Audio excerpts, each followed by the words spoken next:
네, 반갑습니다, 여러분. ESG와 환경 관련된 공부를 우리가 함께 하고 있는데요. 오늘은 환경과 사회 문제는 어떤 연관이 있는지 함께 공부하도록 하겠습니다. 저는 한양여자대학교 ESG 연구소 안지훈이라고 합니다. 오늘의 목차는 이렇습니다. 먼저 우리가 환경에 대한 정의, 막연하게 우리가 알고 있지만 그것들을 좀 자세하게 개념적으로 이해하고요. 두 번째는 환경과 사회 문제가 어떤 관련이 되어 있는지, 또 환경적 요인을 가지고 있는 사회 문제가 무엇인지 함께 공부하도록 하겠습니다. 오늘의 학습 목표는 이렇습니다. 우리가 강의를 마치고 나면 환경에 대해서 정의할 수 있게 될 것입니다.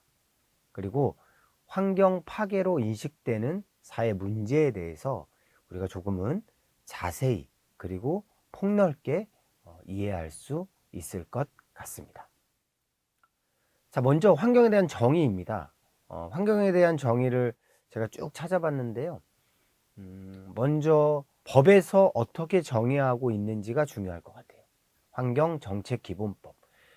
정부에서 환경정책기본법이라는 걸 만들었고요. 환경은 자연환경과 생활환경을 합쳐서 환경이라고 한다라고 이야기하는 겁니다. 자, 그러면 자연환경은 뭐냐? 생활환경은 뭐냐? 함께 살펴봅시다. 자연환경이라고 하는 것은 지하, 지표.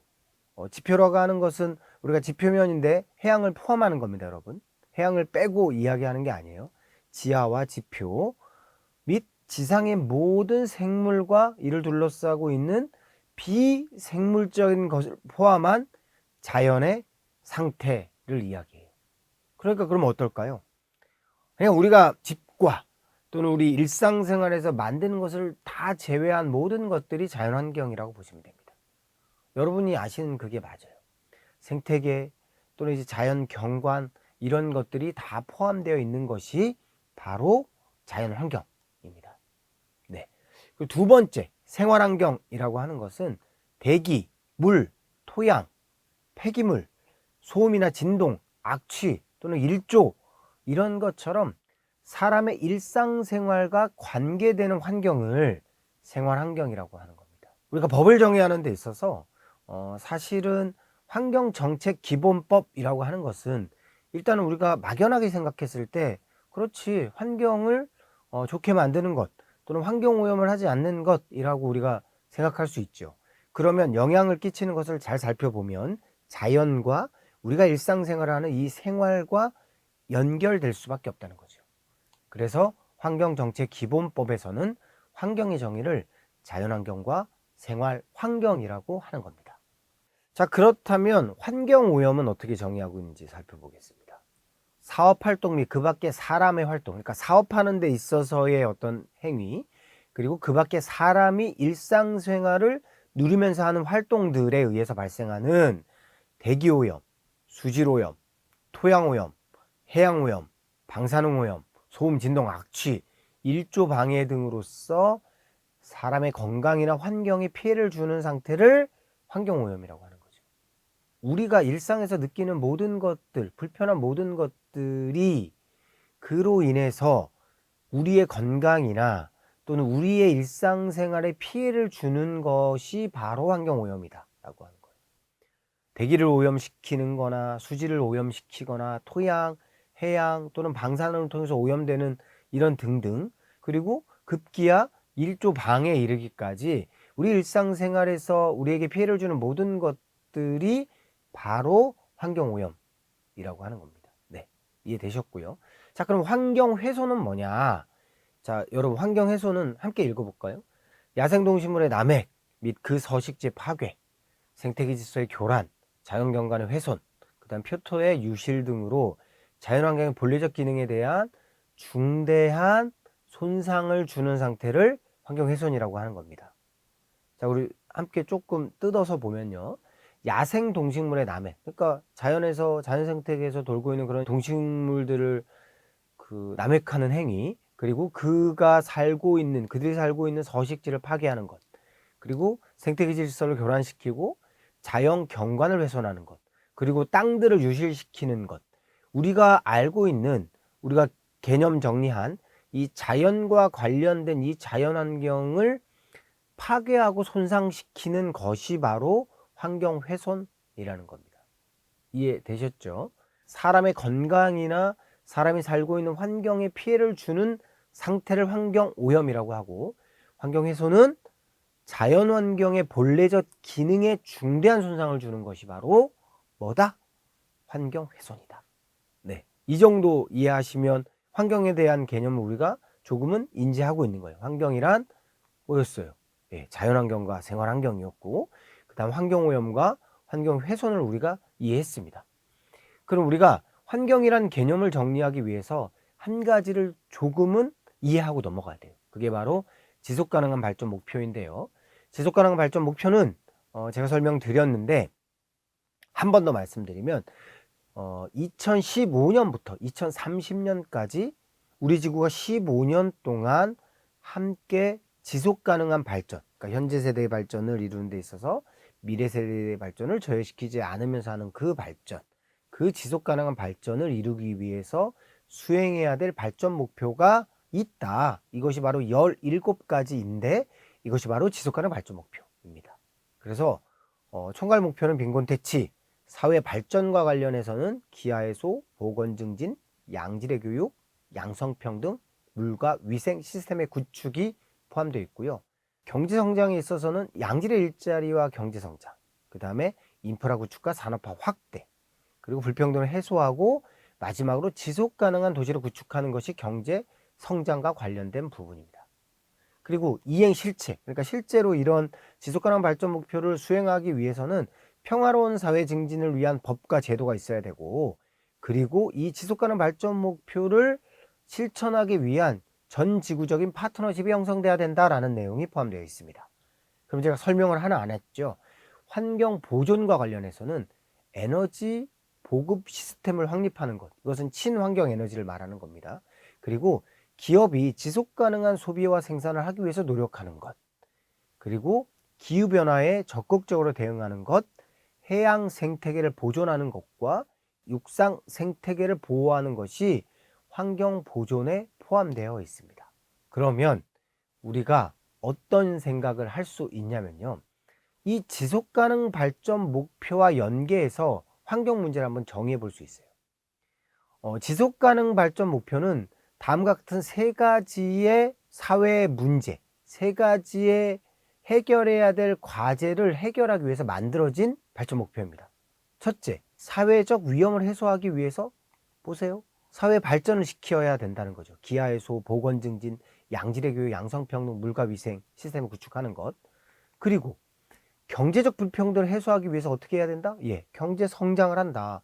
일자리를 잘 만들고 산업화 촉진하고 불평등 해소하고 도시를 지속 가능하게 구축하고 이런 것들이 뭐다? 네, 경제적 불평등을 해소하기 위해서 만들어지는 거죠.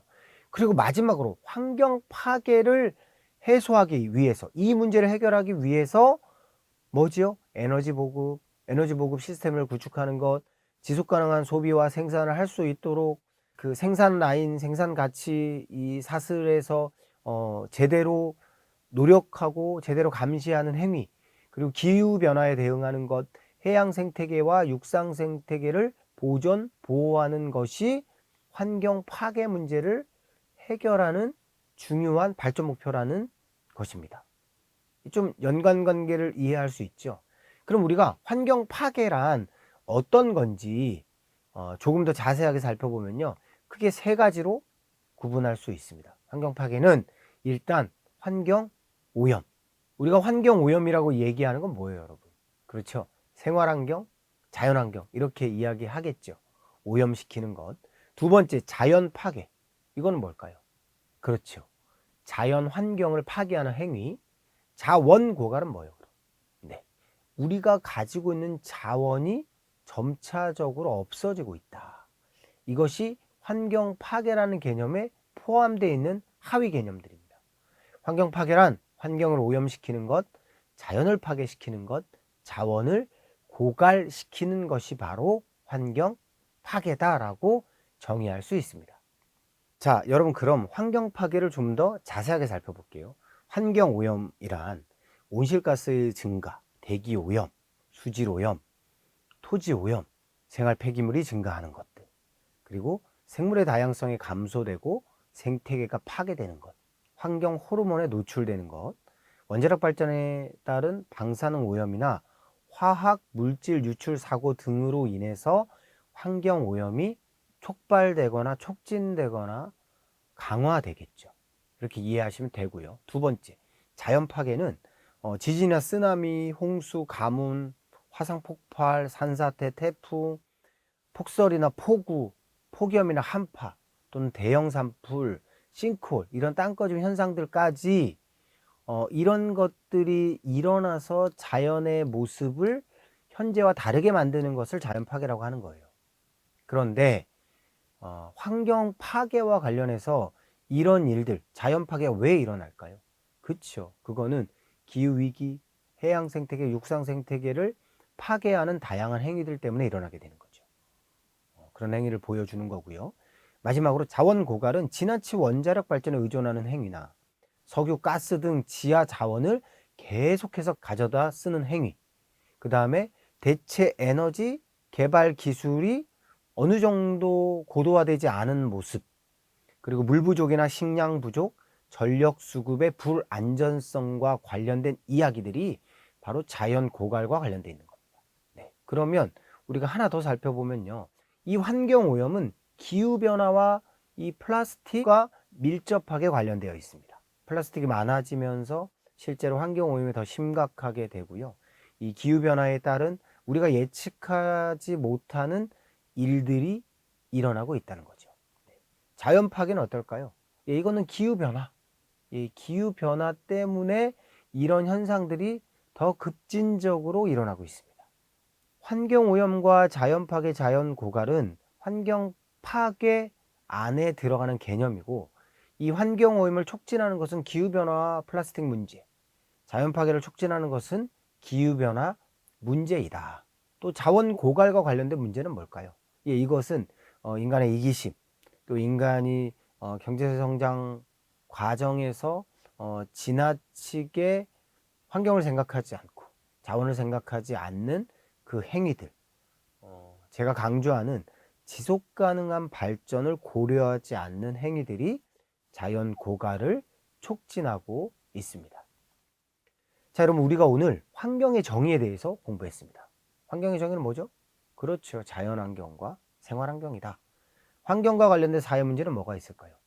환경과 관련된 사회 문제는 환경 파괴인데, 환경 파괴와 관련해서는 환경 오염, 자연 파괴, 자원 고갈로 귀결될 수 있다는 겁니다. 좀 이해되셨나요?